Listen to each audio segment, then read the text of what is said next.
Good morning, everyone, and welcome to the Spin It Social Hour. How is everyone this morning? I hope everyone had a really peaceful and safe Thanksgiving. It is an absolute pleasure to be here with you this morning for the 34th episode of the Spin It Social Hour.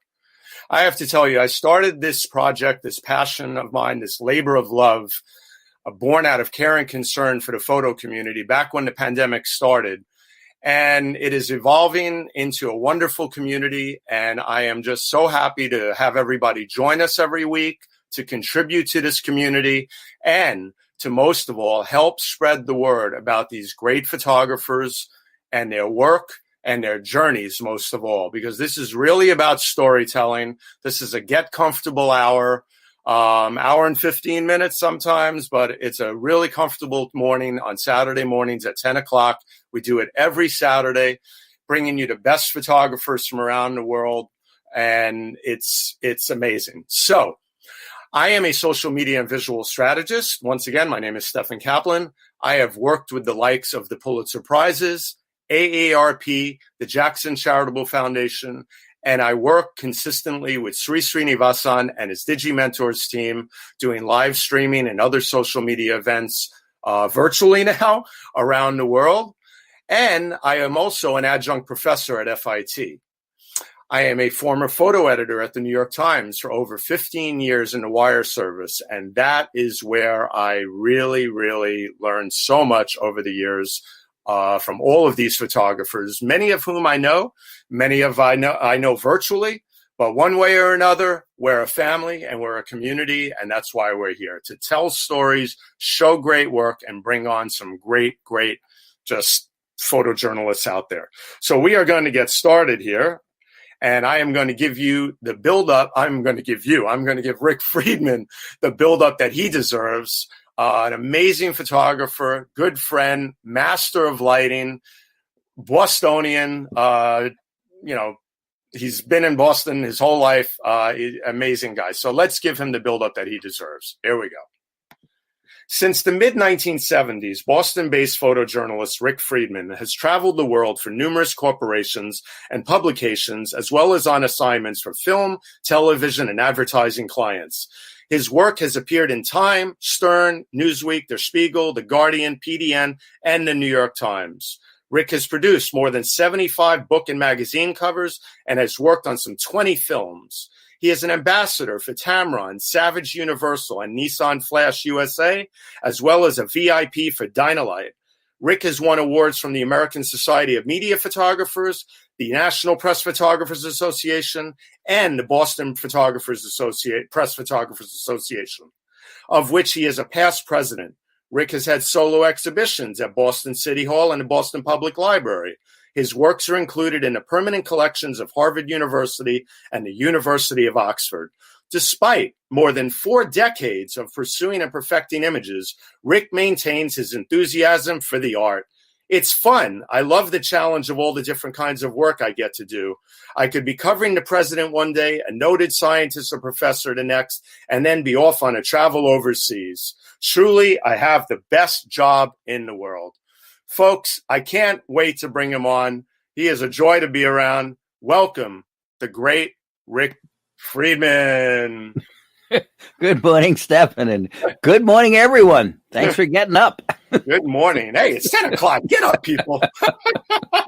Unless you're all still overdosing from the tryptophan from the turkey. Anyway, it's such a pleasure to have you on, Rick, man. How are things? Thank you. It's great to be here. How are things in Boston this morning? Lovely. A little quiet, but it's a lovely morning here in the city. Okay, we got a lot of people tuning in. Tim Terrific. Kleinman, John Cormicello. It's early in Seattle. Thank you. Neil Parek, producer extraordinaire. Marge Kleinman, there she is. Who else did I saw a couple of other people there? But anyway, John Cohen, great to see you with my friend Rick Friedman. Edward Leskin, a future guest. Bimal Nepal from Cambridge. Terrific photographer. Bob Veritoni, Bimal is Bob Veritoni. Pradnia Haldipur from Silver Spring, Maryland. Claudia Paul. Hello, Claudia. Stefan Falke. Wow. Brigitte Banda. Good morning. Good morning, Brigitte. Rigetti, I'm so sorry. So sorry. Oh, good morning from Cape Town, South Africa. Wow, I like Cape Town a lot. What a great place. Unbelievable. I've never been, but I hope to go one day. Wow. Okay. And Lisa Kuttner Pierno. I'm going to say it the way a kid who went to a French school my whole life said it.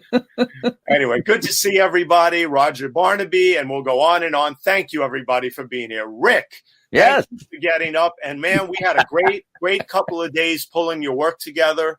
And it is Peter De Silva from the West Coast. 7 a.m., people. 7 a.m. and he's up. Anyway, so this is going to be a wonderful hour. Rick, I've been a big fan of yours for a long time. I have to tell you, you've done so much work. We have so much to cover, so let's get to it. Okay. Rick, the big question, man, when did you get the bug and how did you get started? Oh, let me say, just a few years ago now, I was teaching school, and we all know how much money school teachers make, and back then they made nothing. So I got a part-time job selling Triax in a camera store in Harvard Square, which I was eminently not qualified to do. Mm-hmm. And from working in this camera store and meeting photographers and getting into it, I had the pleasure of becoming friends with a couple of photojournalists. Mm-hmm. One worked for United Press International, a gentleman named George Riley. And when George was a young man, somebody took him in and taught him the craft. Mm-hmm. And he never forgot that. He always played it forward. So any kid who was willing to put in the time, meaning be a gopher and get a lot of coffee and make a lot of prints, he was willing to put the effort into turning you into a photojournalist. And so George gave me a lot of my training. And literally, I'd go hang out at UPI, and eventually they'd send me on assignments they didn't care about. And boy, there's nothing like the first time you see your photograph in print. Oh, isn't it? And fairly early on, I had a photograph that ran 1A in the Boston Globe. Nice. And if I wasn't hooked before that, I was definitely hooked at that moment. Well, I have to... Go ahead, please. No, I was going to say, and then the other person was Arthur Grace, who used to come in. And Arthur was working for Time at that point, and he would tell me stories about traveling around the country and around the world doing these assignments. Mm-hmm. And I'm thinking, this is what I want to do for a living. I don't want to have a real job. And then as I did it more and more, I was lucky enough to begin to get some actual assignments. And kind of one of my first breaks, I took what turned out to be the last photograph of Arthur Fiedler alive. He was normally on July 4th in Boston. He would go to the Boston Esplanade and lead the Boston Pops, and about 2/3 of the city would show up for this party. Mm-hmm. And as the gentleman was getting on in years, this was going to be the first time in 50 years that he wasn't going to be there. Mm-hmm. And I thought, well, I'll just go ring his doorbell and see if he'll see me. Right. And if he won't see me, nothing lost. Yeah. And I go, and I introduced myself, and his maid said, I don't think the maestro will see you. And I said, would you please ask? And she came back slightly annoyed and said, he will see you. And I went into the gentleman's bedroom, and he was lying on a perfectly pressed white pillowcase with his flowing white hair and his covers pulled all the way up, reading sheet music. And we chatted, and I made some pictures. And after I shot a roll of black and white, I reached in. Back then, I carried this enormous orange camera bag, and I had a roll of Ektachrome. So I shot that with my Vivitar 283. Right. And that picture, and UPI only wanted the black and white. So I called the magazines to see if they wanted it, not having a clue how you do this. Right. And then called one photo agency that wasn't interested. And then it occurred to me to call Black Star. Mm. And that was the beginning of a 28-year relationship with Black Star. And you mean Howard, that Black Star right there, yes. I have that same book on my bookshelf. Well, folks, if you see the photo in the background there above Rick's head, which Rick's head will be changing colors, by the way. Yes, we're going to change the color of my head. And we'll be talking about that. That photo in the background is the biggest photo in the Black Star book. I collect over 200 books, and I pulled this out to find Rick's photo. Because Black Star is a legendary agency. If you don't know about it, Google it. It was a terrific place to be. I mean, the folk, Howard Chapnick and Jeanette Chapnick, who owned it and ran it, treated all the photographers like we were their kids. Yep. It was just an amazing place to be. And I had the honor of working there with, people like Jim Knockway and the Turnley brothers and Tony Swa and Dennis Brock. It was an amazing place to be. Yeah, just a little name dropping. That's all. A couple of the absolute best in the world. James Knockway, the Turnley brothers. Right. I have them on every day. But we will get them on. You should get them on. They're all great people. I'm determined. I know David. I'm on David one day. Peter worked very hard over the pandemic. Incredible. Beyond his new book's terrific. His new book is phenomenal. Yeah, absolutely terrific. And we'll be talking about that one day. But anyway, let's continue about talking about Rick Friedman here. So, Rick, having edited some of the best over the years at the Times, I've always admired everything you've done and your lighting and your composition and everything. But the main thing with you is that you always, and you say it time and time again, you always have fun doing what you're doing. It's much better than having a real job. Well, like you said, it's the best job in the world. You've been quoted as saying, because you get to pop in and out of people's lives. You get to absorb all of their knowledge an hour at a time over years, right? Yeah, I'd say I get paid to run around the world, play with my toys, and hang out with fascinating people. It could be a world leader one day, it could be a crime story the next, and then go hang out with the homeless for a while. And you've done great work with the homeless too, showing the really important side of life and humanity that way. They're not homeless. We're gonna dive right in with politics, because we are in. Well, God help me for saying this. We are still in the middle of this, but we're coming. The light's at the end of the tunnel right now. Yeah, but I'm pretty sure the next campaign's already starting. Yeah, I'm pretty sure the next campaign's already starting, and I can hardly wait till January 20th. Anyway, I'll leave it at that. Transition is underway, but transition right here is this amazing, into our visual storytelling for the hour, is this amazing photograph of Bill and Hillary that's in the book, like I showed everybody, in the Black Star book. And tell us about it. Tell us about working on the campaign trail. We'll go through a bunch of photos and tell us all about the ins and outs within reason of doing, political work like this. Well, I was going to say, I've only been covering the first presidential campaign I did was Carter, which I was just beginning. And, first time I was sent to photograph Jimmy Carter, I remember saying it was this gentleman, George Riley. And I'm thinking, he said, go photograph Jimmy Carter. He's running for president. And I think, Jimmy, who he's running for what? And if the guy's really running for president, why are you sending me? And that sort of evolved by the next campaign, when I was covering Reagan and Bush 41, when in the New Hampshire primary. By that point, fortunately, I was already working for Newsweek. Right. And, campaigns, it seems... I had to laugh at this picture. This was a Hillary Clinton event way up in northern New Hampshire, and they set up these press areas.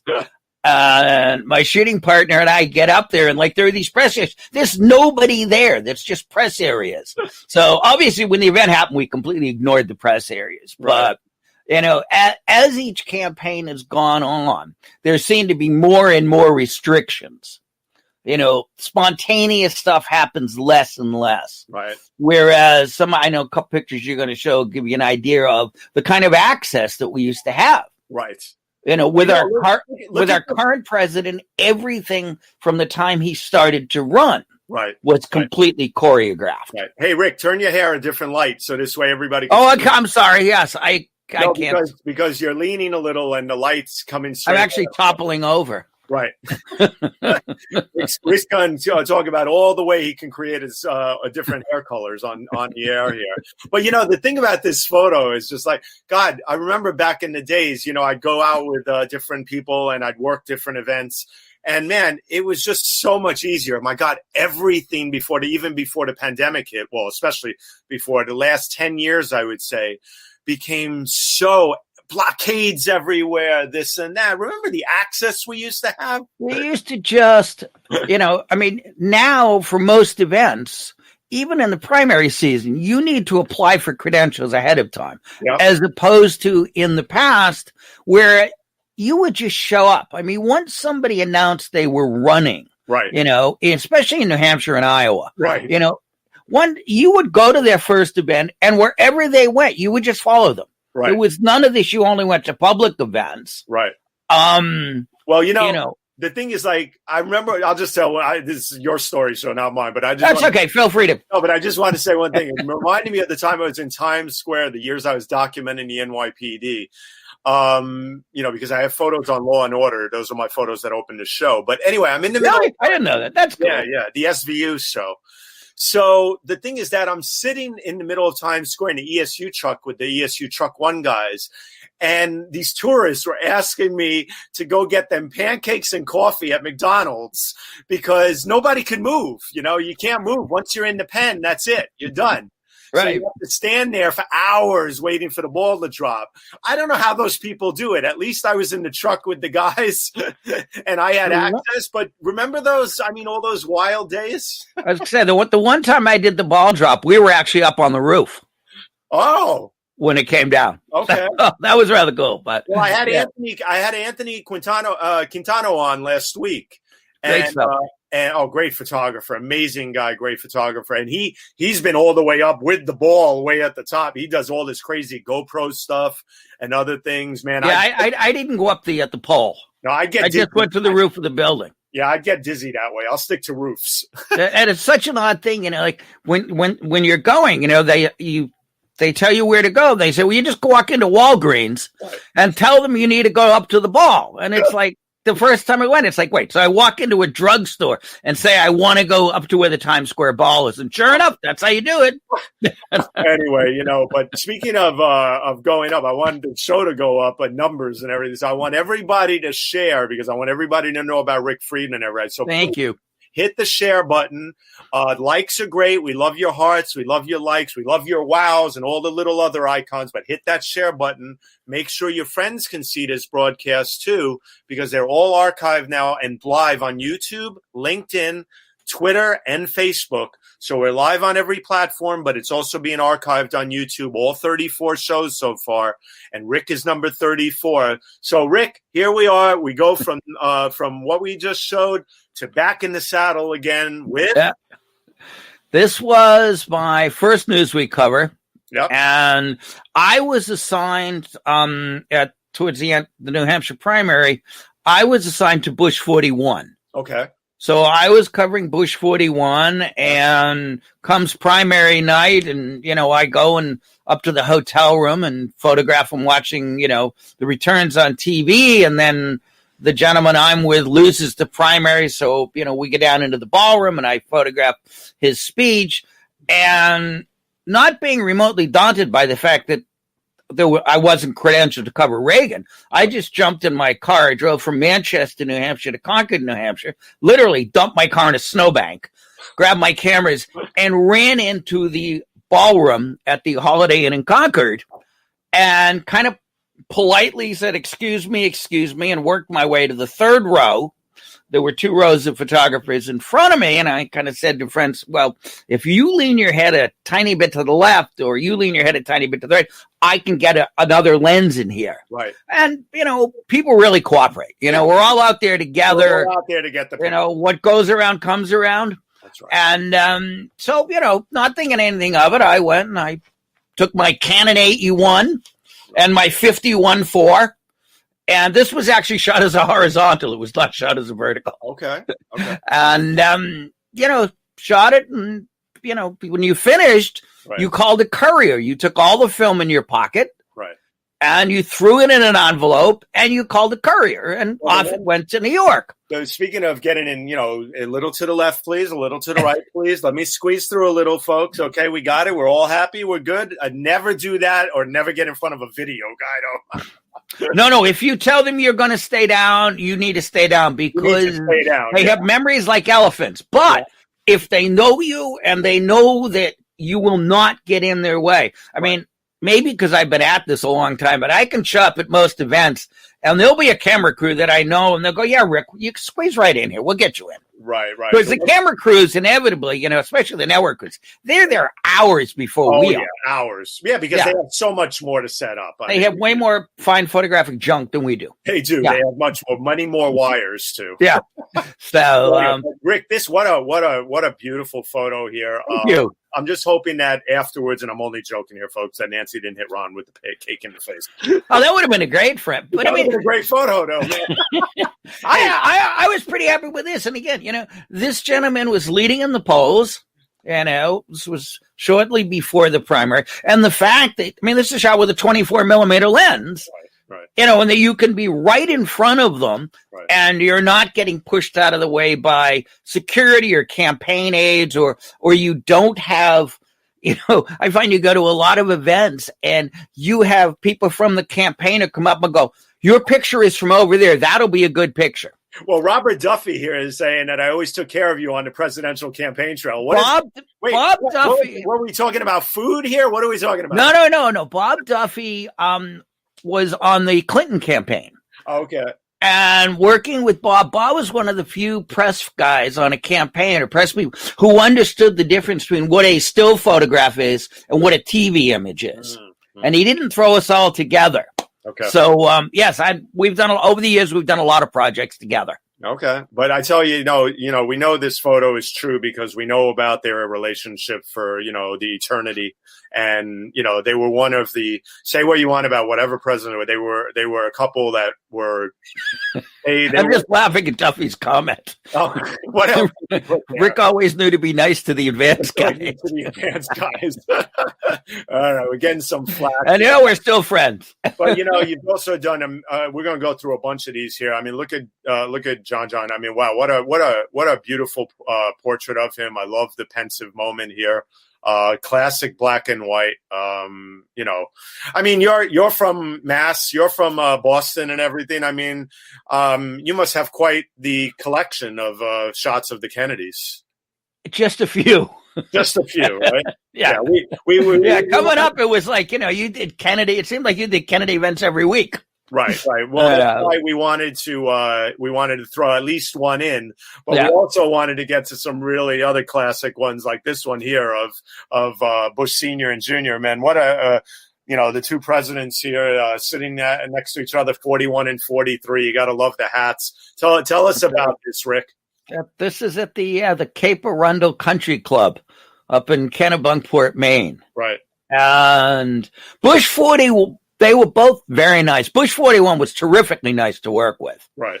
They'd go play golf, and we just kind of go with them. Right. As opposed to, covering Obama playing golf. Right. Not only were you not there, right, but, if it was your pool day with Obama, they would put you in a bus and take you far away from the golf course. And you'd sit there for hours while he played golf. Wow. And if you could figure out an angle, inevitably a Secret Service guy would appear out of nowhere and stop you, even though you were on public property. Whereas with Clinton and Bush, even if it wasn't your pool day and you showed up, you got to do it. Right. And of course, you look at the stuff people are photographing now of our current president, where I think they're shooting across the Potomac to get the pictures. Let's just say this, man. It's refreshing to see two, presidents, past presidents that represented the office incredibly well. Many others did, and we'll be glad to get this. This was actually Michael Moore used this in his movie. Yeah, I know. I recognize this frame. It's a very famous because, it's also a great image. But being in Michael Moore's film, I'm sure bumped it up a lot. It's been published a lot. Bimal says great shots. Yeah, thank you, Bimal. Bimal is a great photographer. I met Bimal when I came to Boston for the first time in a long time, and I met up with Estras. Suarez. I met Suarez. Suarez. I was in Boston for an AARP convention and Life Reimagined that I worked for. And I met up with Bimal purposely because I really, really liked him a lot. Met him online through Estras, and we met up. What a sweet guy. And he's turned himself into a great photographer and businessman in Cambridge. Check him out. We'll have him on one day on the show. Bimal, you're going to be a guest one day. I'm going to get you on here. Anyway, getting through some other pictures here. I mean, look, the access back then. I mean, could you imagine these days trying to do some of this stuff? Yeah.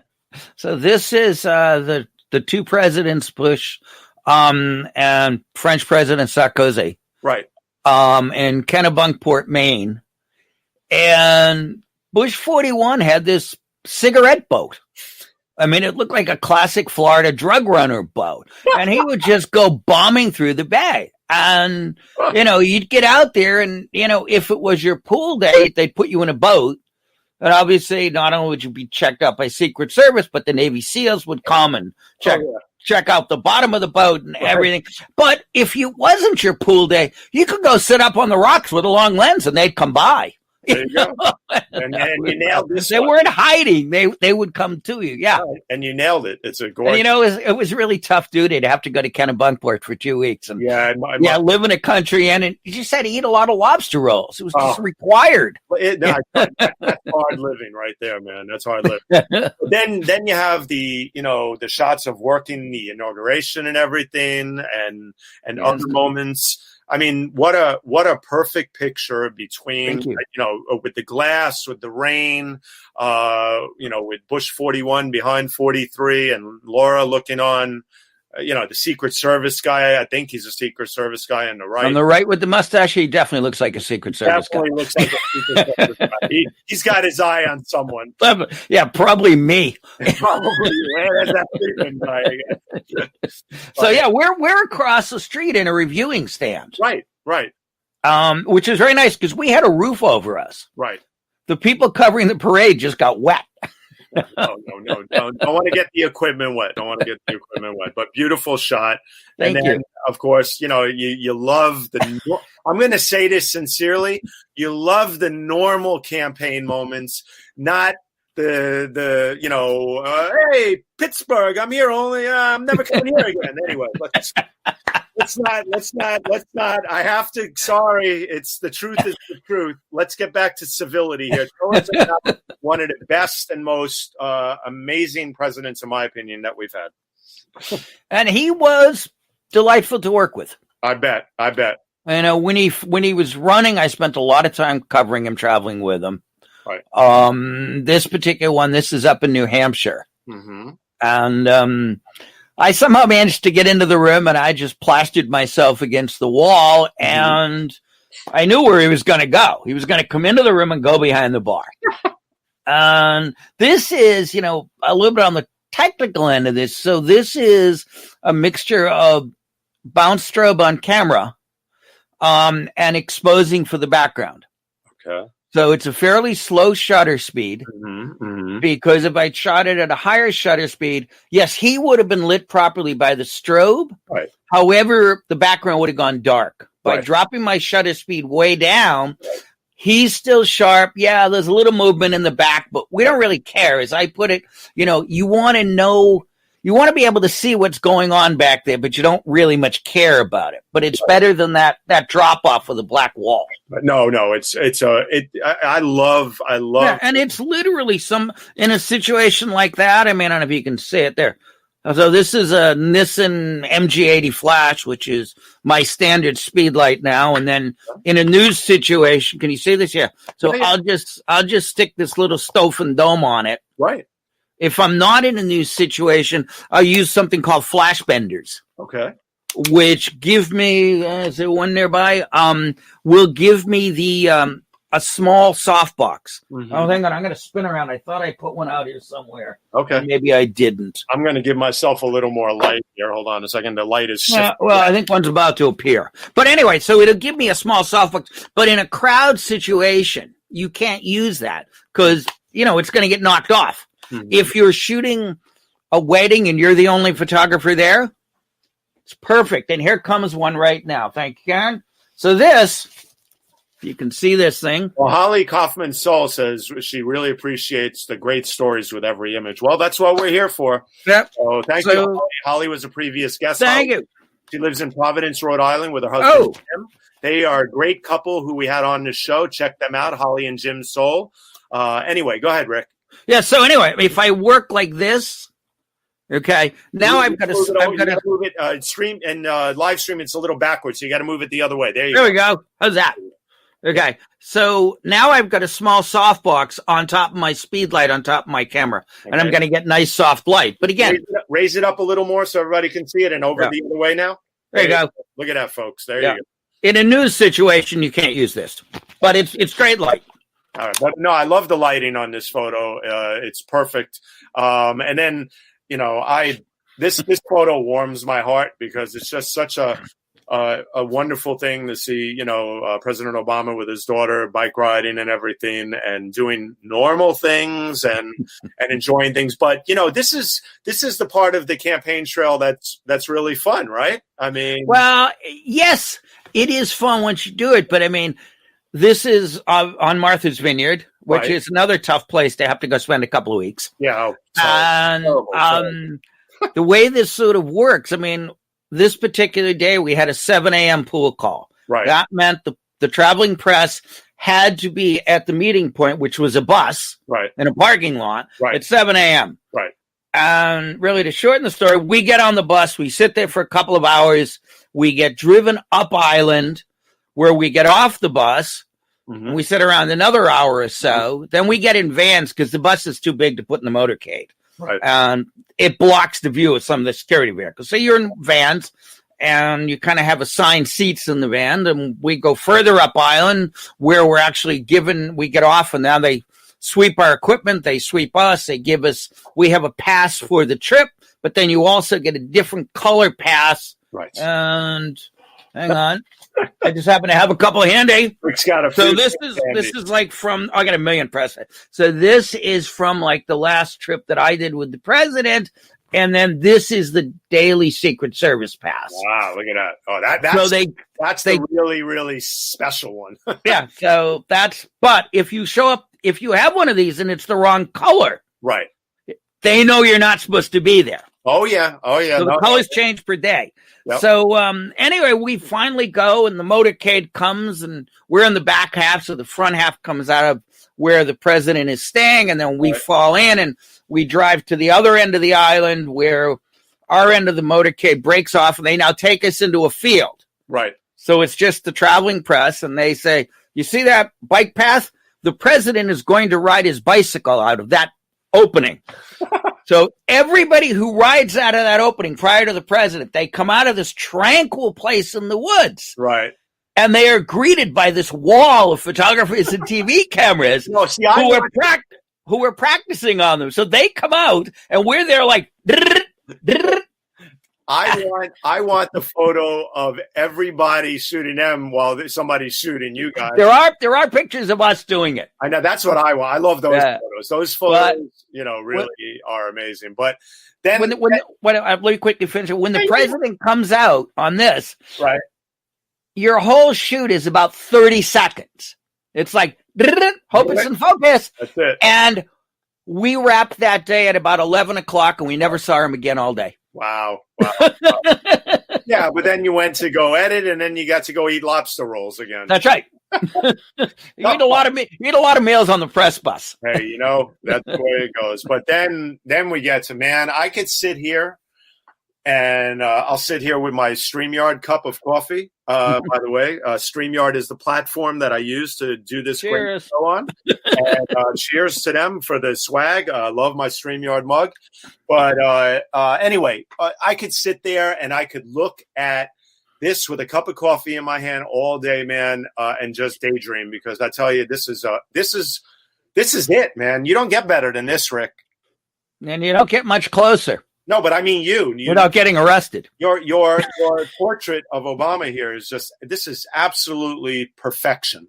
I'll tell you. So this is shot with an 85 millimeter lens. Mm-hmm.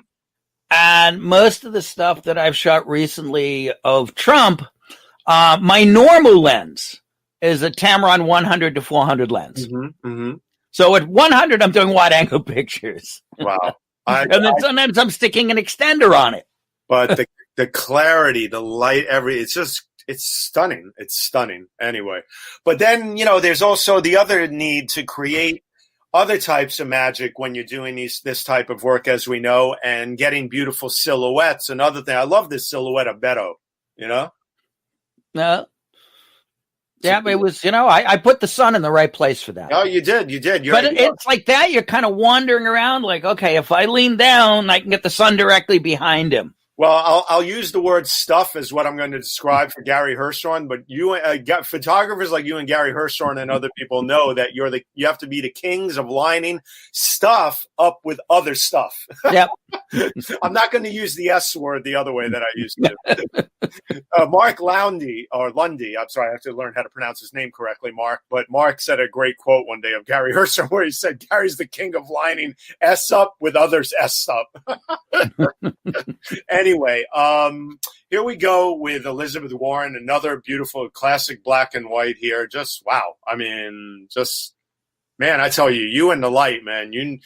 Anybody ever tell you know what you're doing? No, not yet.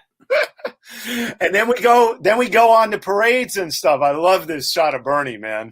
It's interesting. This was towards the end of the Milford, New Hampshire Labor Day parade. Okay. And I had done other parades with Bernie, and I'm thinking this Milford parade's about a mile and a half. Okay. And this is almost at the end that, boy, he was just having a great time that day. Right. He was running back and forth, and then this woman grabbed him, and he just reacted like that. So, of course, he didn't have to walk back to the start where the cars were. No, great image. But I tell you, I've seen a lot of presidential plane shots. But this one of 45's plane landing or taking off. No, it's landing. It's coming into Manchester, New Hampshire. Landing. I mean, what a perfect. About a month ago. What a perfect wave of people on both sides.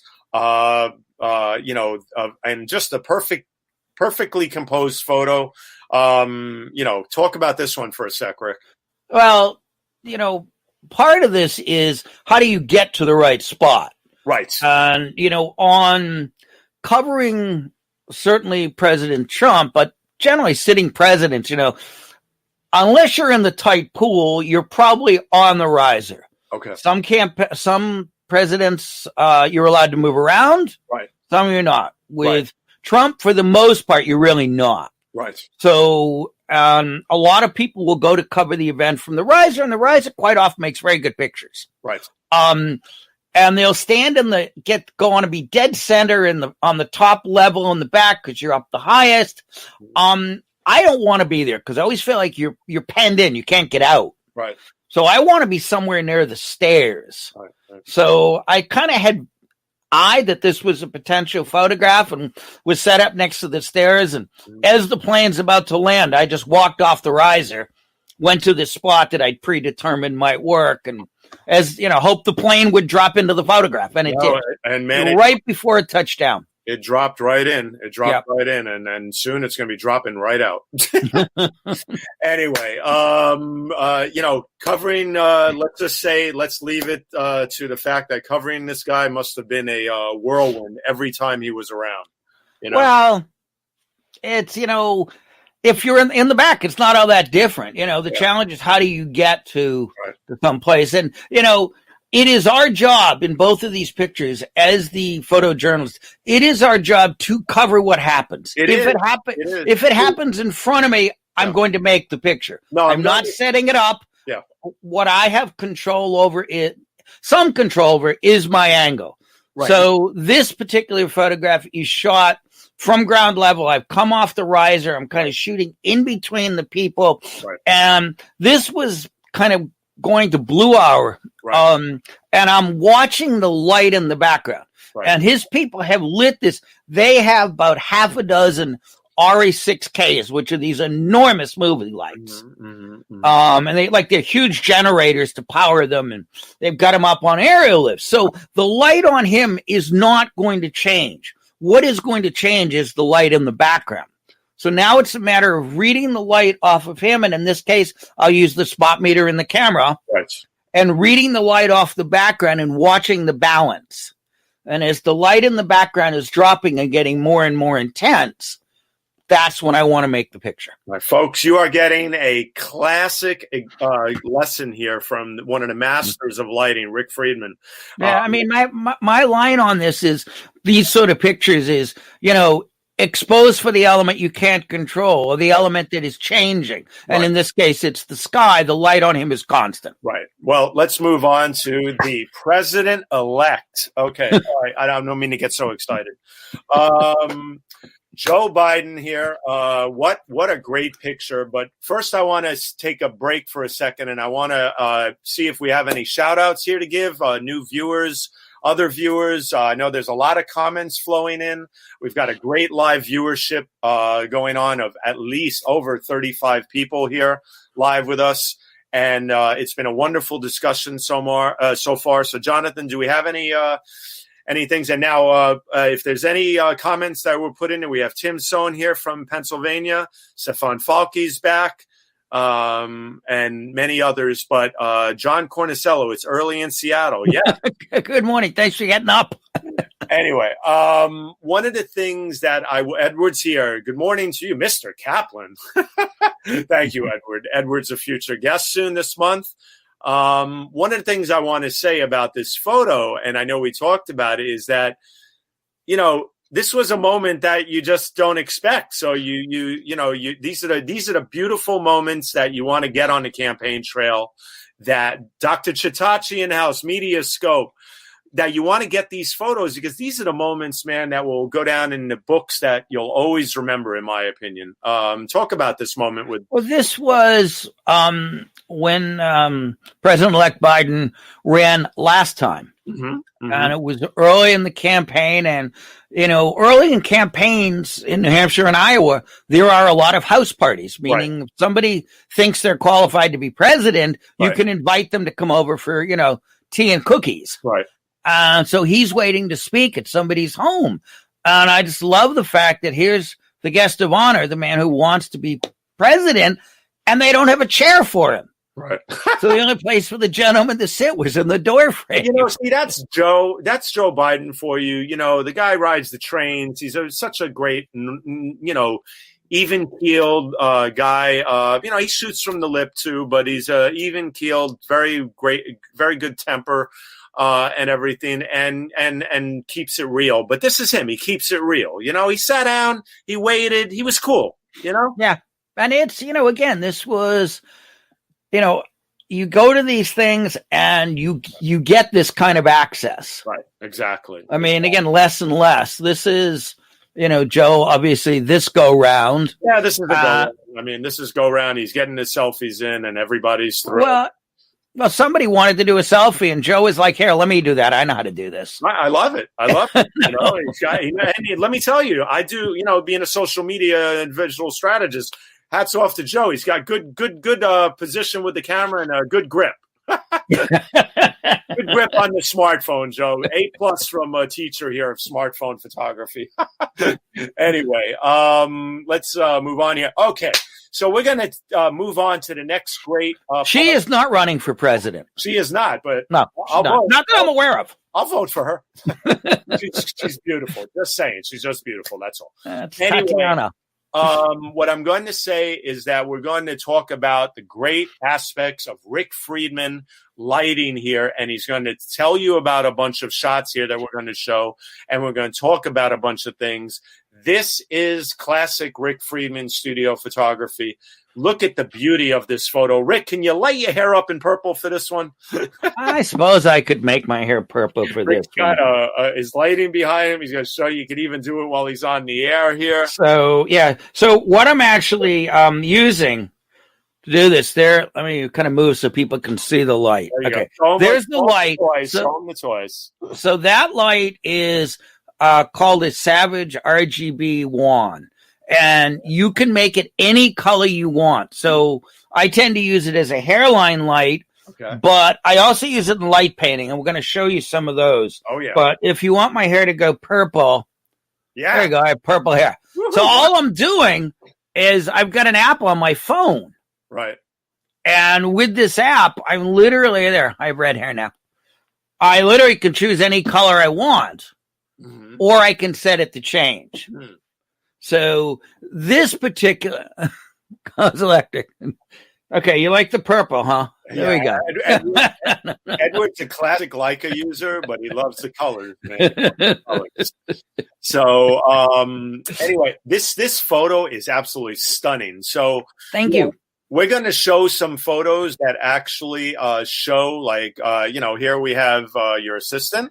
So this is my former assistant, now my shooting partner, and a terrific photographer in her own right. This is Keiko Hiromi. Yeah. And Keiko and I have worked together for many years. This is down in our studio. Somebody's asking you for their wand back, Rick. Did you clip somebody's wand? Who was that? That's John's, yeah. That's John. Okay. The answer, John, is no, you cannot have it back. All right. Well, we have another comment there. Who was that for a second? That was Hyana Jang. Hyana Jang, yes. Yeah. Rogers. Yes, there was a light behind Rick. Yeah, who also worked with us. So tell us about Keiko and tell us about your work with her. Well, I was going to say, the last couple of frames, kind of very different lighting techniques. Right. So this particular photograph of Keiko, which we planned together, like I said, in our studio, and we call our studio the Photographic Test Kitchen. It's the Photographic Test Kitchen. That's like the food show, the Test Kitchen. What is that? Yes, except I don't know how to cook. I can cook with light, not food. So we have to get takeout. But it is, yes, we see clients here and we do all sorts of setups, but on some of the more elaborate shoots before a major job, we'll actually come into the studio and we'll rehearse what we're going to do when we get to location. Well, there comes a time where, you're a great storyteller and everything, so, but we have to add to the equation here. Good morning. Oh, there's Miss Keiko. Good morning, Miss Keiko. Surprise. Rick, you should know by now. You tried to circumvent my surprise this week. You were determined to bring Keiko on. Right. I made sure she let you know she was busy because she was busy planning it with me. Oh, Miss Keiko. I used my favorite photographer's excuse. I have a shoot. I can't be there. She had a live streaming shoot with us. So anyway, I knew you knew I was going to bring somebody on. So anyway, I had to bring Keiko on because you talk so highly of her, and I wasn't going to let you ruin. Her work is brilliant. I wasn't going to let you ruin my surprise. Anyway, I'm going to let you two talk about the beauty of putting a photo like this together. And then in a few minutes, I'm going to show a quick clip from a video I have. So this was a joint collaboration between Keiko and I. I think we were more or less just playing in the studio to try some things. But what we've got here is it's a long exposure. Mm-hmm. 6 seconds. 6 seconds. Okay. The I camera, reviewed it. The main, you reviewed it. Okay, good. F11. I was over 100. Oh, this is our friend Morocco. Morocco flowers. Okay. Yeah. So what we did is, when this photograph was taken, I'm actually standing behind Keiko. So I am using the wand that's behind my head. Okay. And it's a 6 second exposure, and I'm actually twirling the wand. Wow. I'm sorry, what was that, Keiko? F11. Oh, is that the international sign for twirling? 11 and 12. All right. So the light, we've set the light so it's actually changing colors itself. Okay. We can control which colors and we can control how long, but I'm just twirling it around in a totally dark room. Right. We've got one Nissan speed light, sitting with a pocket wizard on it, and we have 3 positions marked out, and the strobe is fired 3 times. So Keiko moves in between the exposure. That's it, yes. And it took a couple of tries to get it. This is so much fun to see. And I got to tell you, what did Peter De Silva say? Throw Peter's comment back up on the screen, Jonathan. Jonathan Borstein is driving the car behind the scenes. We'll be bringing him on in a bit. Rick, I think you need a set of Time Life ASC scores to round out your gear. Okay. Rick, Can't begin to imagine how much gear there is in this place. Oh, I can only imagine. This was a really fun shoot. Let's take a quick look. Hold on a second. I'm going to take this off the screen here, Keiko and Rick. And hold on one second. I'm going to actually share this. I'm going to mute Keiko, do you like my purple hair? I do like your purple hair. Just stay your no bubble hip.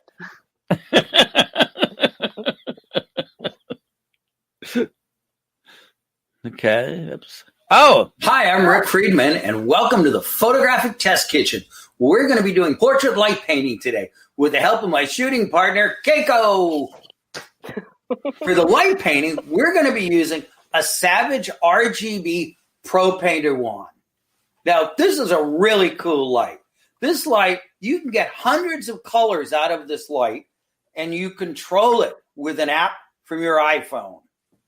This photograph was shot using a Tamron 24-70 G2 lens, which is my go-to lens, on a Nikon D850 camera body. For exposure, I shot this at 6 seconds on a tripod at f/16 at ISO 100. This is a single 6-second exposure where the speed light fires 3 times, freezing Keiko in 3 different positions. We pre-marked the positions on the studio floor with gaffer tape. What we have set up here is a Savage painted gray backdrop. And we're using a Nissan DI700A speedlight with a Rogue grid on it. We're going to be firing it all with 4 Pocket Wizard +3s. Now, I want to fire my camera remotely. When I fire the Pocket Wizard in my hand, it sends the signal to the one on the camera. That fires the camera, and that sends the signal out to the receiving strobe. When the strobe sent one indoors, don't want to be too close to reflective surface.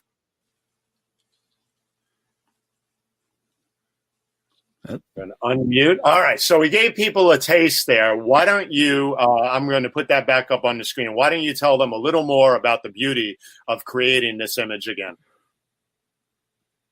It was just, the fun of light painting and the combination of the light painting and the fact that it's a triple exposure. Right. So how much does this, just to buy a few, so our fans out there know, because I tell you, this is something that anybody can just have so much fun with. So, talk about that and what can they go pick up and where and how, Okay. So the Savage light painting wand is, I think, $169. Okay. And it comes with one battery. You can buy other batteries or you can plug it in. Mm-hmm. Obviously the rest of the gear, you need some way to fire your strobe remotely. Right. I'm a big fan. I keep turning around because I'm looking for things that I've put over here. Anyway, somewhere I'm looking for my Pocket Wizard. Therese Brown says, "Hey, Keiko, so great to see you guys." Hi. Hello, Therese. Anyway, go ahead, hi, Therese. Yes. So, we fire them with Pocket Wizards. I use primarily +3s and +4s. Okay.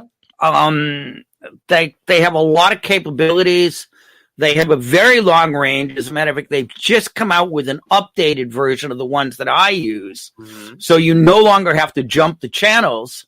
The updated one, I don't know who needs this, but the updated one has a range of approximately 5 miles. Wow. Okay. The ones that I use have a range of 1,000 feet. And then if you need to go more than 1,000 feet, they have a built-in repeater. All right. So you can stack them one on the other and go probably around the world with them. The main thing I wanted to convey to everybody is look at this. You can have so much fun with creating stuff like this. Keiko, but what I want to ask you beyond the technical stuff. And you can change the color of your hair. Then you can. I'm getting one of those for the backdrop here now. Man. I like the red too. I'm gonna set that up behind me, man. All right, yeah, something to play with. But Keiko, before we move on here, I want to, hold on a second. This is just a Keiko show. Let me tell you something. This picture is gorgeous. So.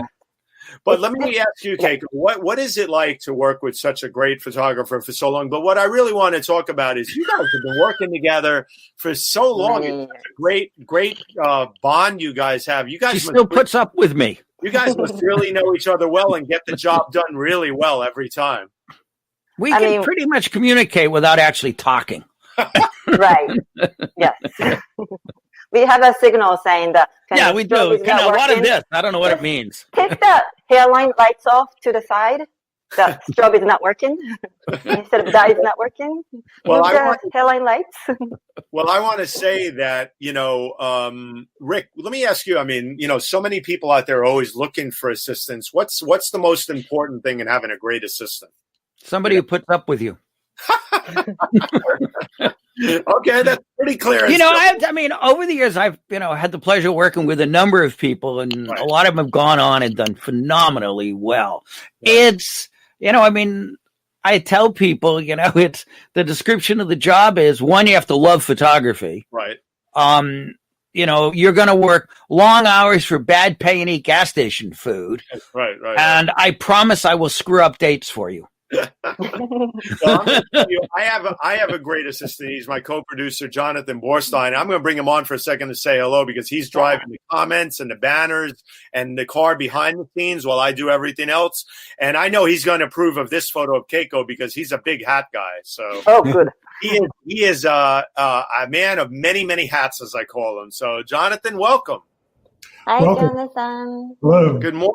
Good morning, Hi, Jonathan Borstein, everybody, my co-producer who helped out so much every week so I can do all this while he drives the car behind the scenes. Jonathan, a little about yourself, please.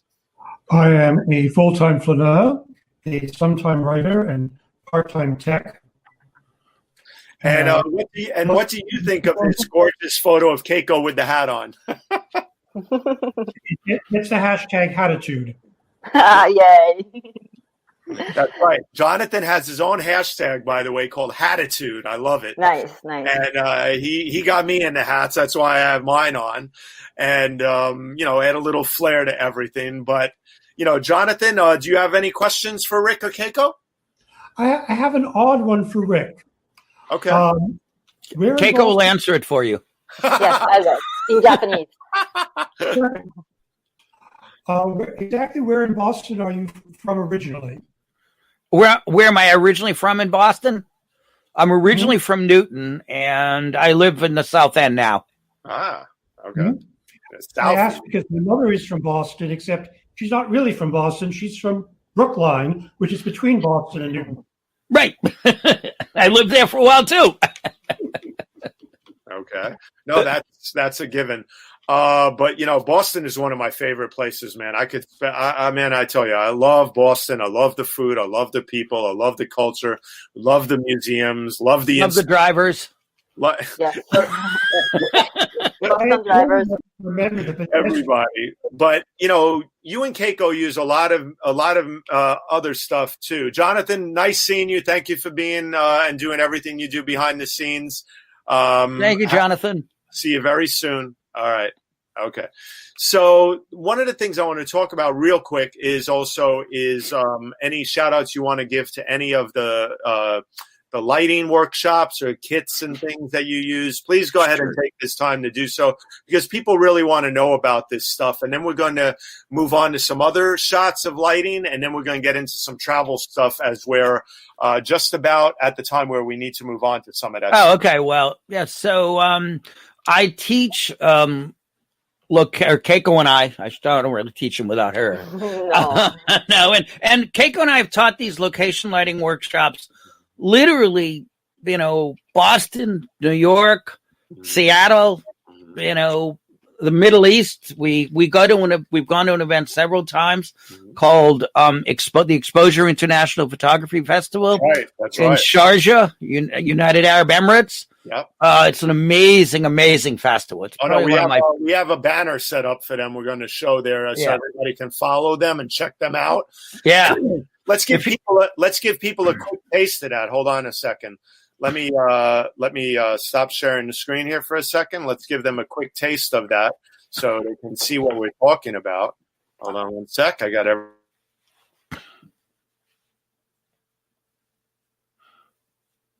No.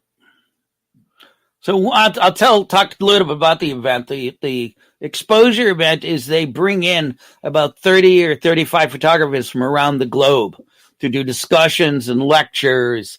It's an absolutely amazing event. And Keiko and I have gone twice now.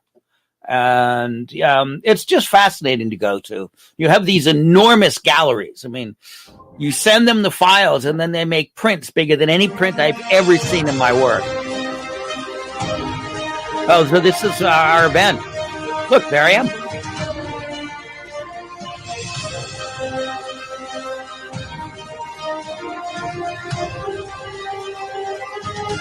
I think I'm wearing the same shirt.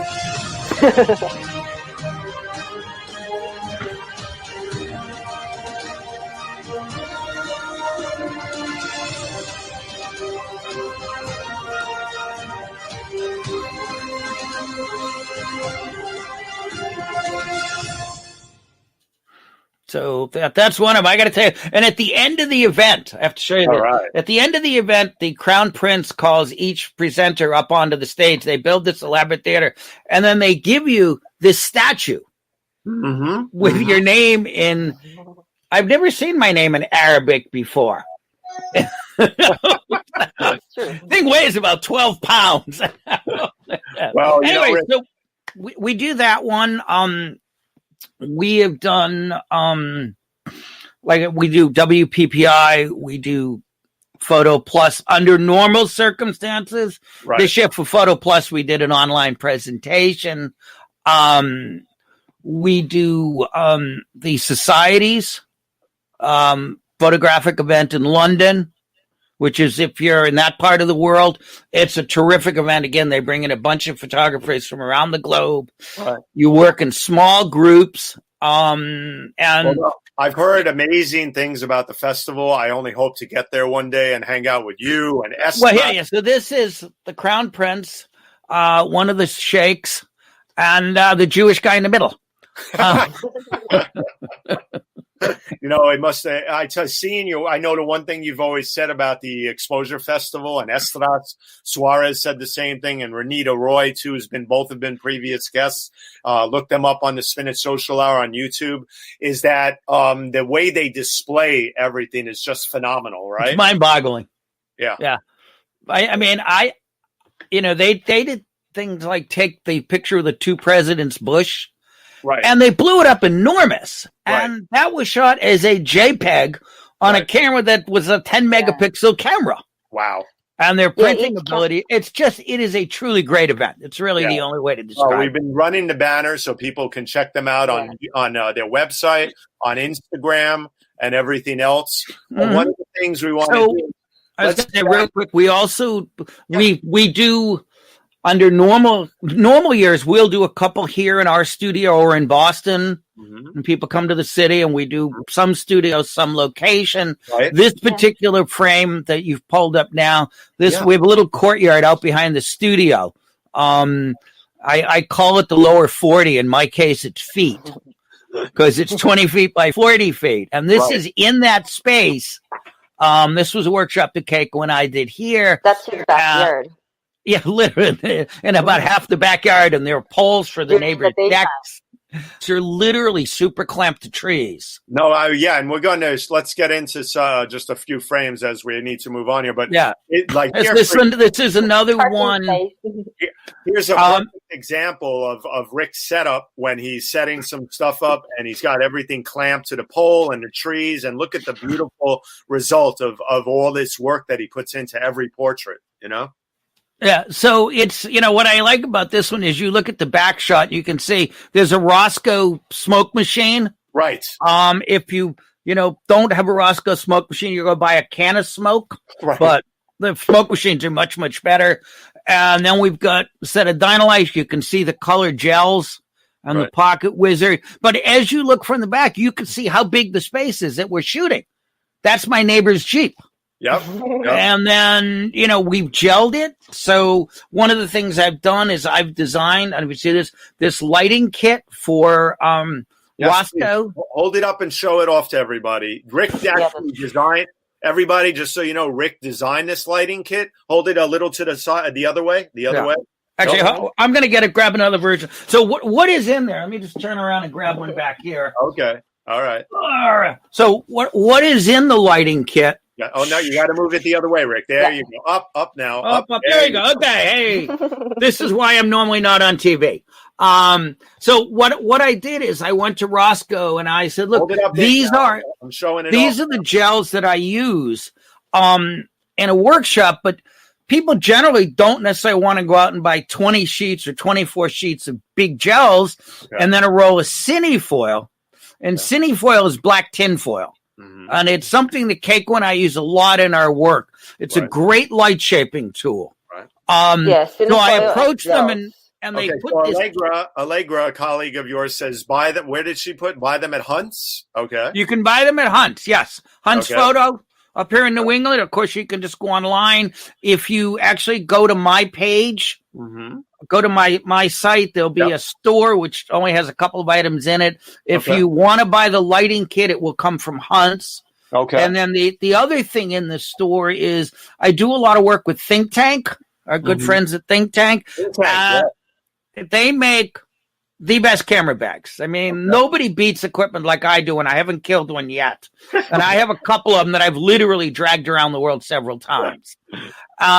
So what if you use that link to go to the Think Tank site? Right. What you'll do is if you spend more than $50, they will send you a free small bag or a free pouch, or there is some add-on to do it that way. Okay, show up that kit one more time since I have you full frame now on the screen. Show that off. Move it over a little. There you go. Perfect. Roscoe Lighting Location Lighting Kit by Rick Friedman. Look at that. It got his name on it. So, folks, if you want to have some fun and you want to learn some stuff, this is the way to go, is to experiment with stuff. And Rick will tell you that it's really important to experiment and just, play around with things and have fun. Right, Keiko? Yeah. Yes.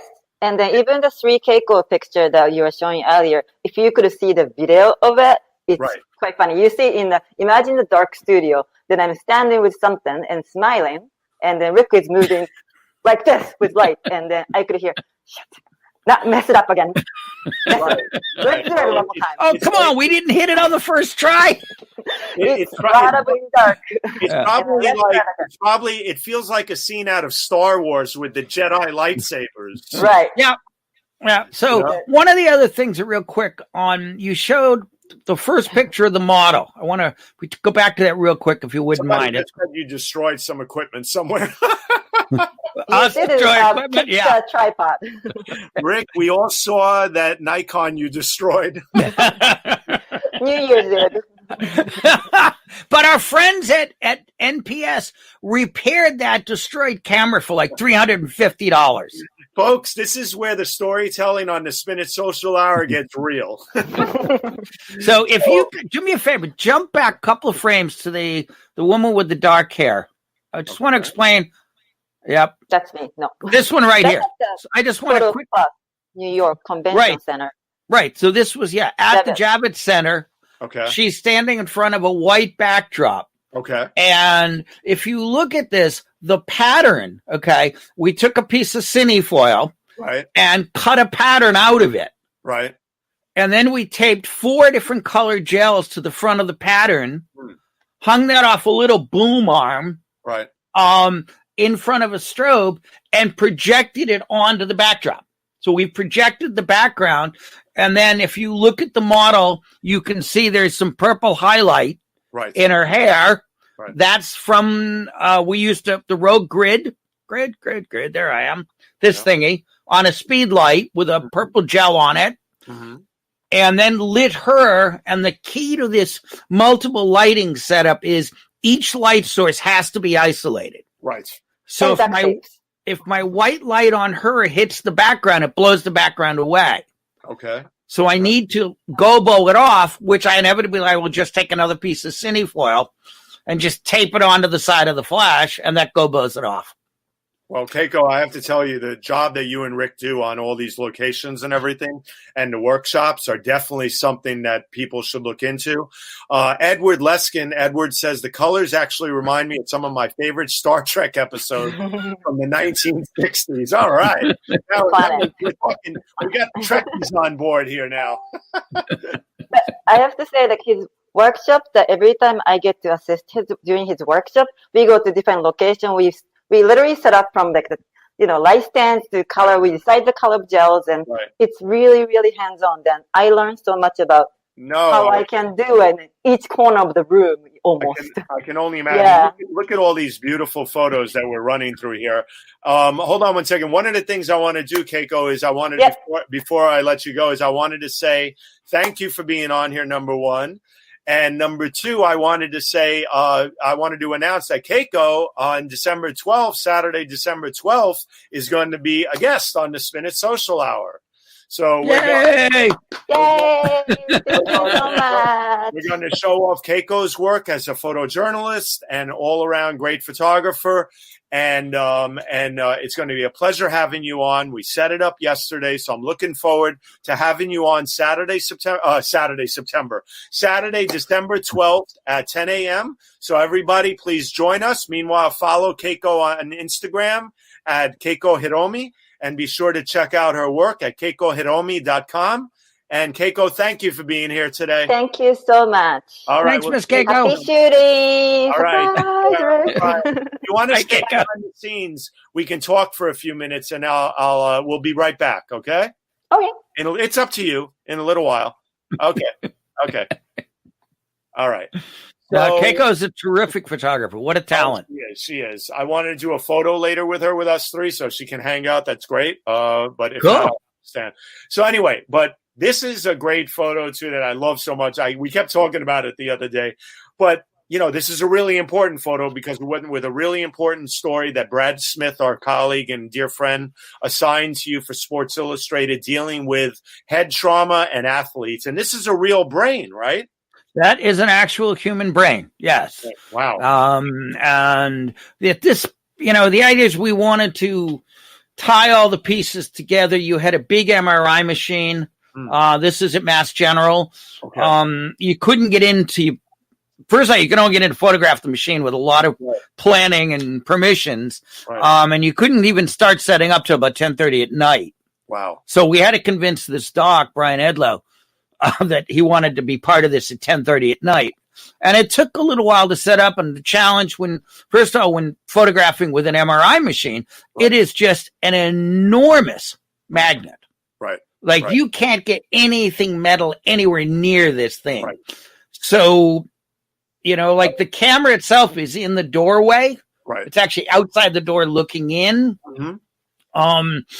Any lighting within the room, it's almost like you try to figure out what are your cheapest, most plasticky strobes that have the least metal in them. Right. And you can't go into the room with any metal. Like, absolutely not. No, you can't even have a belt buckle on. No belt buckles, all that. No, so with the camera equipment, it's a really difficult room to navigate in. It's very narrow. So we put a couple of small, I think we used old Vivitar 283s. Right. And put a blue gel on them in the background. And then, like I said, the MRI itself is this big white tube. And what I did is I sat down with Dr. Edlow and I said, let's get through some of your research slides. Right. And let's find one that you really like, but that's got a lot of color. And then what we did is we took a projector, hooked it to a computer, and projected his slide onto the MRI machine using it like a screen. Wow. And then again, we had a gobo off that to make sure those colors didn't spill onto the dock.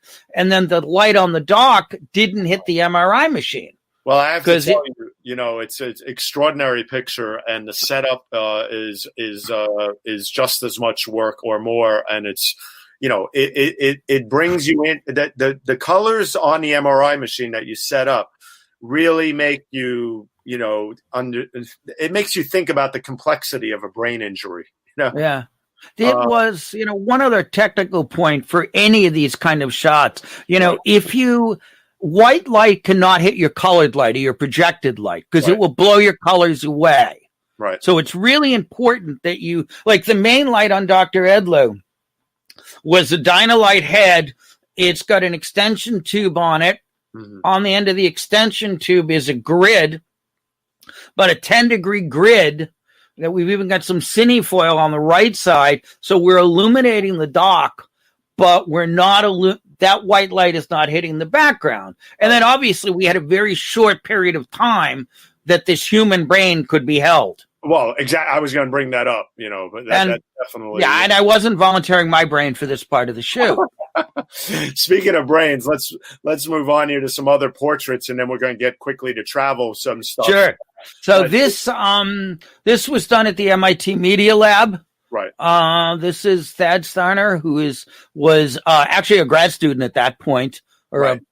And what we've got, this was kind of the very early incarnation of having a computer monitor in your glasses. That's right, Google Glass. This was kind of the very beginning of what became Google Glass. Right. And we were just walking around the Media Lab looking for ideas for stories. And the thing is that, one of the things everybody should know is that Rick has shot listen, we're face facts here in Cambridge, in Mass, in Boston, everywhere. I mean, some of the most important institutions around. Rick has photographed them all. And if you go to his website, which we've been showing off throughout the show at the bottom with the ticker by finding it at rickfriedmanpics.com, check it out and check out his galleries of incredible, incredible people.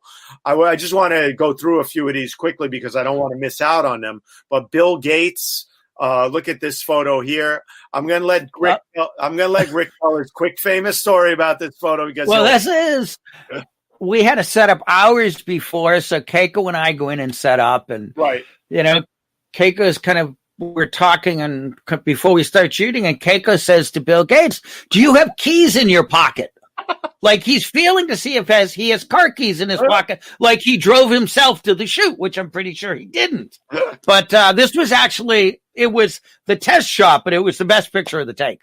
Well, it's a gorgeous shot, and it's always an honor to shoot. He was great. He was terrific to work with. Yeah. Take pictures of such a incredible human being who's done so much for the world and in this world, technology and humanity wise. And then, wow, this blew me away when I saw this because I know it's been published still everywhere many, many times. But this photo is just so wild because you look at this young kid and look at what has developed years later. And good or bad, I mean, he dropped out of Harvard. He couldn't even finish. Yeah, good or bad, they revolutionized the world. This one out there. The funny thing about this one, this was from an editor. The assignment was from an editor who I'd worked with a lot, and she calls me up and says, "Rick, I need you to go over to Harvard and photograph these two kids with their computers." By the name, one of his name is Mark Zucker. Who? Yeah. So, I said, "You mean MIT?" She said, "No, Harvard." And then she goes, "Hold on." A few seconds later, she comes back, goes, "Oh, darn, I'm late for another meeting. Call this kid, Mark Zuckerberg, and go take his picture. Goodbye." And that was the assignment. That's usually about the direction we get usually is, here's a name. Go find him and figure out what to do. Right. Wow. But, another great setup shot, which we'll hit on just briefly here, is a wonderful look at all the incredible setup, all the equipment, the lighting, the strobes, the filters. I mean the gels. The gels and the kits that Rick uses. I mean, take a look at this, folks, and then take a look at the beauty of what Rick Friedman creates. Look at that.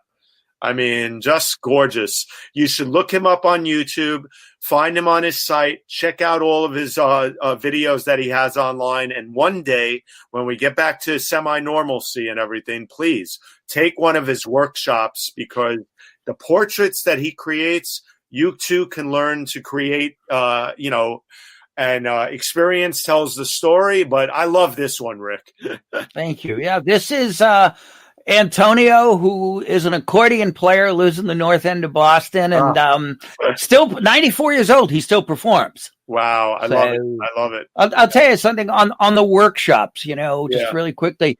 First of all, the subtitle of the workshops is Lighting and Laughing. Okay. I want you to have a good time at it. There you go. I also want, Keiko and I start every workshop the same way, which is we go around the room, ask everybody to introduce themselves.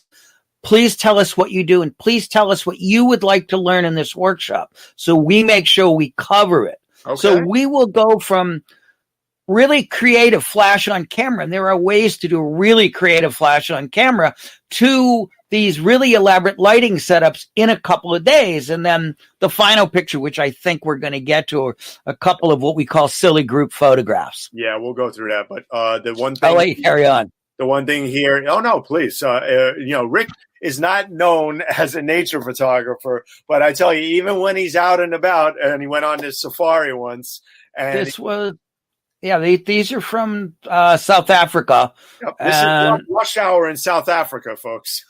This is unbelievable. Is it 2 year and a half old?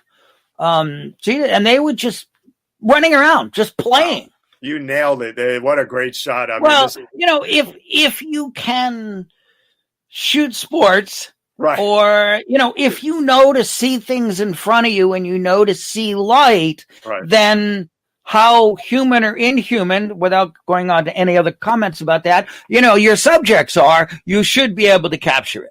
Exactly. But, the other, this photo is just stunning from the UAE when you were there. The penguins are classic. Look at them. They're so cute. I had to throw in this one. Oh, my God. I love the Cubs. Look at that. I mean, but see, it's still the difference between experience and working and knowing, being ready for the moments. And you too, folks, everybody, experiment. Work the cameras, get out there, shoot, have fun with your photography, and you get better and better at doing it. Like Rick Friedman, who's a veteran here that's been gracing us with his presence this morning. But let's get on to some incredible few travel shots as we close out here. But look at. Let's roll through a few of these before we get into a little more dialogue here. I just want to run through these. Look at this, London. We have where is this, Rick? It's actually in central Massachusetts. Okay, so look at that beautiful fall foliage there with the perfect. We had a great fall foliage season this year. Oh my God! Wow, this is stunning, man! Stunning. Thank you. London here, absolutely gorgeous as well. The Moulin Rouge in Paris.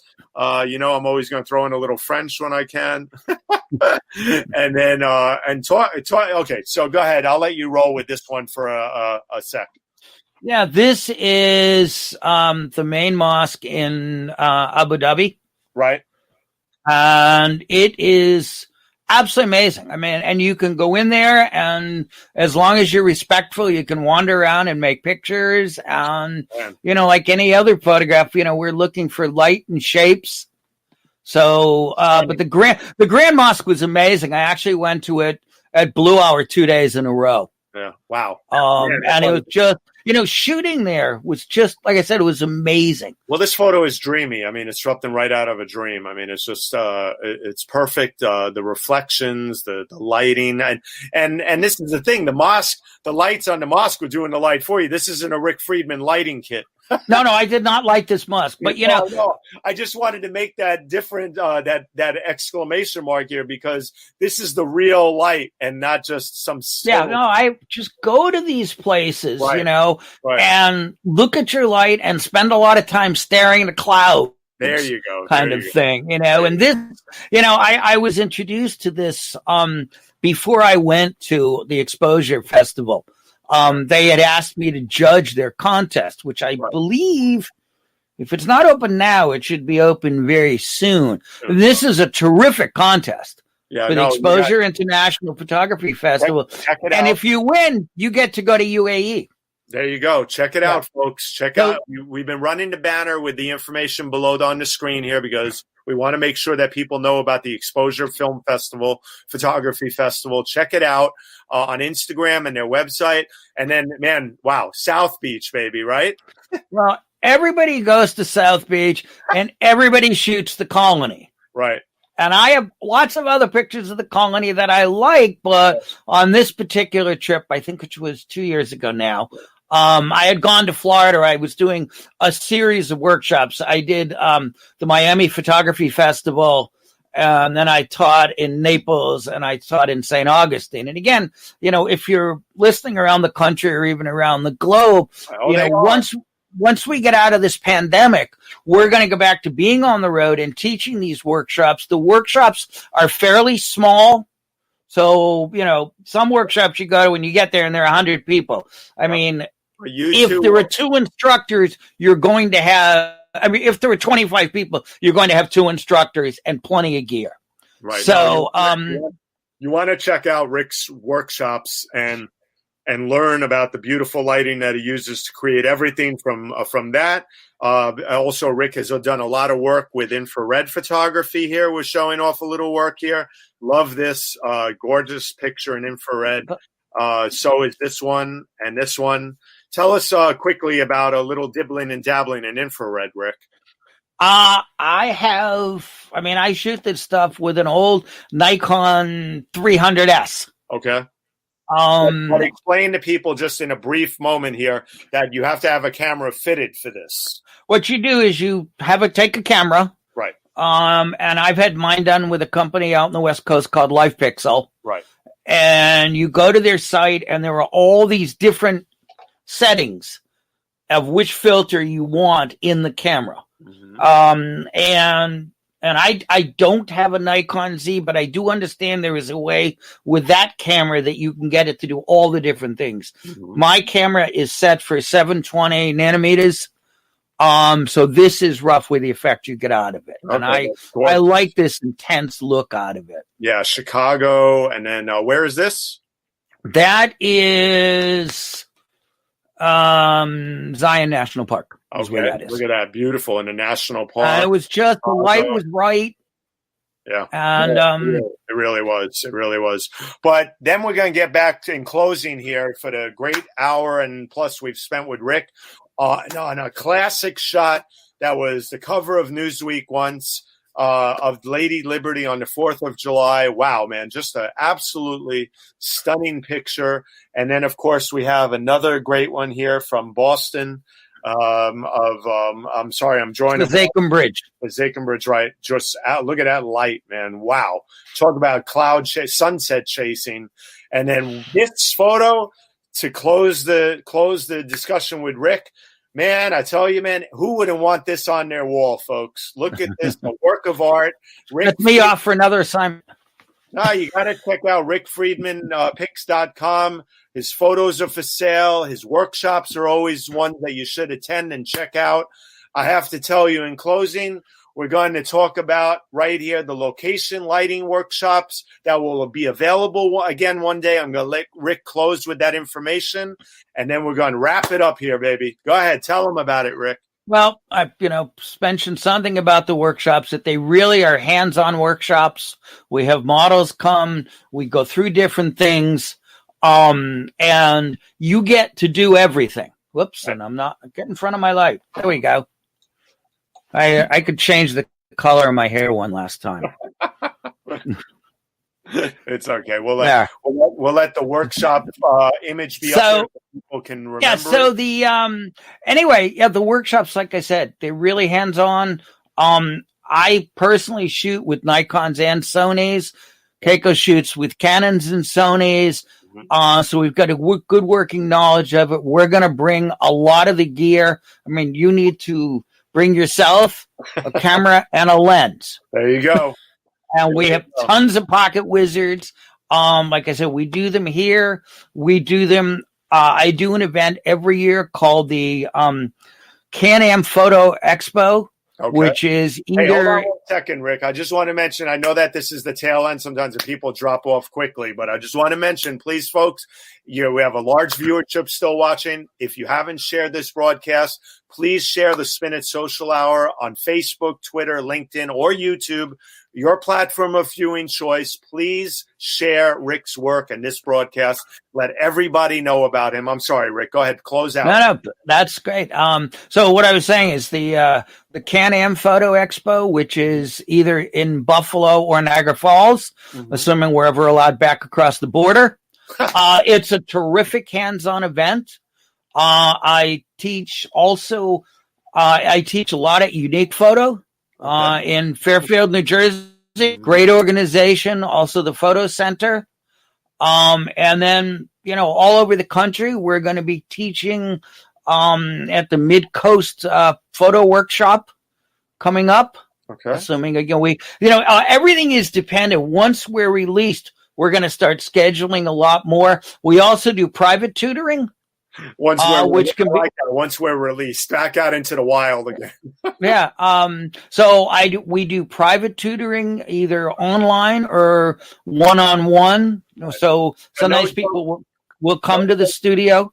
No joking about this, folks. I'm joking about the release, but I'm being serious here. I'm going to put this on for a second, and I'm going to tell everybody, I want everybody to continue wearing their masks. I got this beautiful mask right here from a great friend that I was introduced to by Claudia Paul.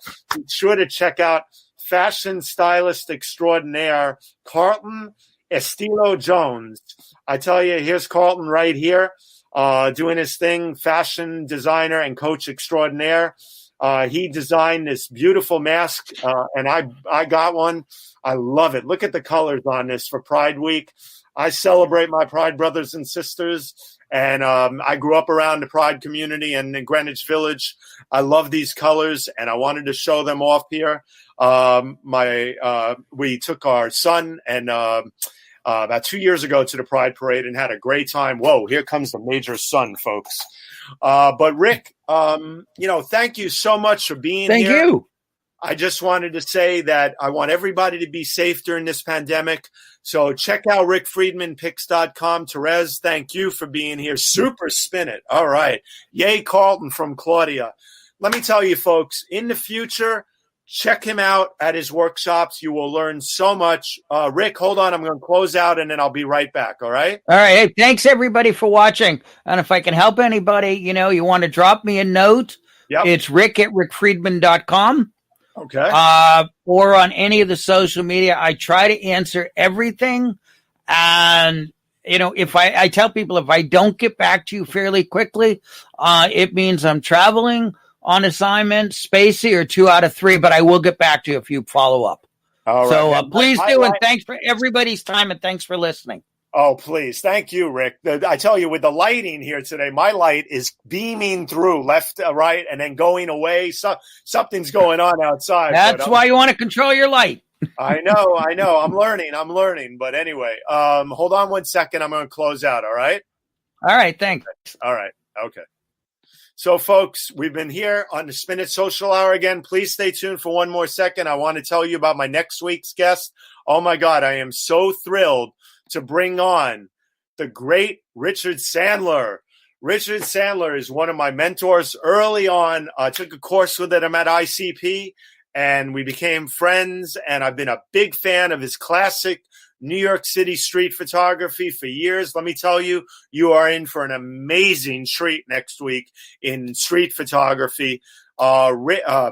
Richard has some books out that I want to tell you about when we have him on.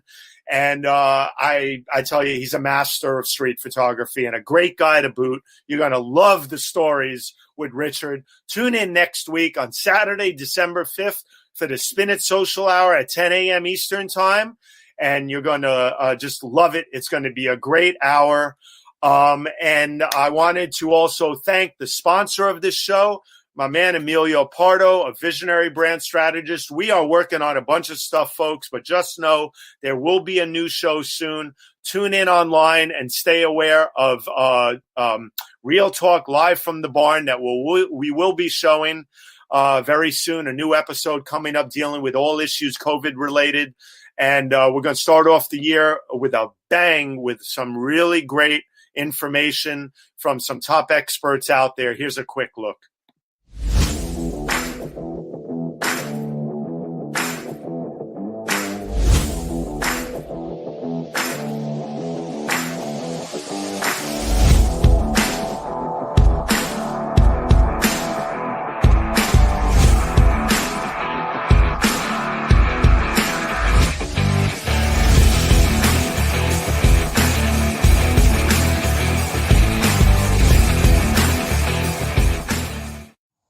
Hi there. Welcome to Real Talk Live at the Barn.